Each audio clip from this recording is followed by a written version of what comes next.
জীবন কাহিনী তুলে ধরার জন্য আসছি। আশা করি সবাই মনোযোগ সহকারে আমার কথাগুলো শুনবেন। তো আমার নাম হিয়া, আমার দেশের বাড়ি সুনামগঞ্জে। ওখানে পড়াশোনা করতাম।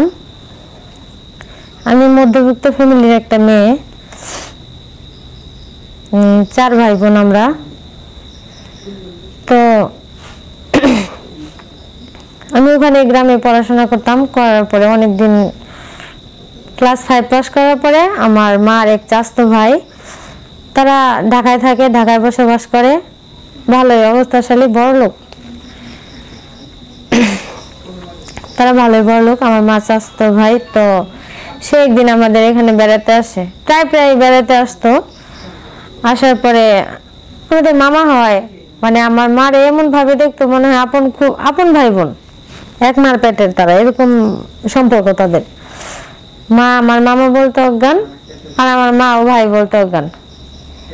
তো যাই হোক, তো আমি 5 পাস করার পরে মামা মিষ্টি নিয়ে আসছে, আমার ভাগ্নি 5 পাস করছে। মা তো খুব খুশি, আমি 5 পাস করছি, এখন 6 উঠবো।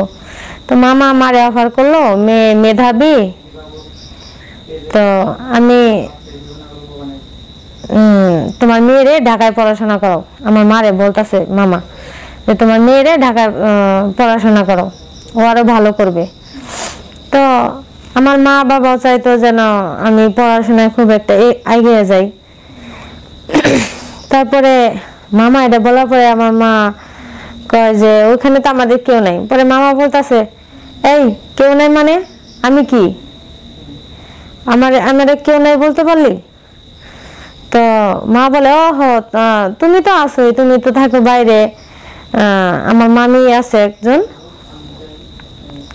তো মামি প্রেগনেন্ট, বাসাতেই থাকে। মামি এমনি কোনো জব টব করে না, মামা জব করে। মামা একজন ভালোই বিজনেসম্যান, তো বিশাল বড় বাড়ি তার। তো আমিও চিন্তা করলাম মামার এত বড় একটা বাড়ি আছে, ওখানে থাকবো,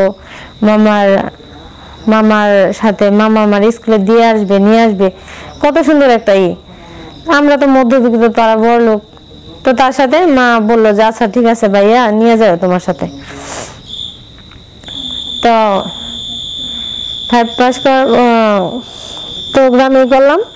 তারপরে মামার সাথে মামার এখানে নিয়ে গেল, সাথে আমার আব্বু গেছিল। আব্বু আম্মু গিয়ে মামার বাড়িতে ওখানে গিয়ে দিয়ে আসলো। কিছুদিন তারা 2-3 দিন 4 দিন এরকম মামার বাড়িতে আমরা সবাই একসাথে মজা টজা করলাম, আমার ভাই বোন সবাই গেছিলাম। যাওয়ার পরে মামা আমারে ভর্তি করে দিল, ওই ঢাকার 6-এ ভর্তি করে দিল। এমন করে তো অনেকদিন গেল। আমি ভালোই, আমার প্রাইভেট টিচারও ছিল, মহিলা টিচার ছিল, ম্যাম ছিল, ওনার কাছে পড়াশোনা করতাম, বাসায় এসে পড়াইতো। আমি আরো আগে হয়ে গেলাম। এমন করে অনেকদিন চলে গেল। মামা মামি মনে হয় যে আমার নিজের একটা পরিবার, আমার মা বাবা এরকম। তা আমার খুব ভালোবাসতো। মামার কাছে কিছু চাওয়ার আগেই পাইতাম, কারণ তাদের তো টাকা পয়সার অভাব ছিল না।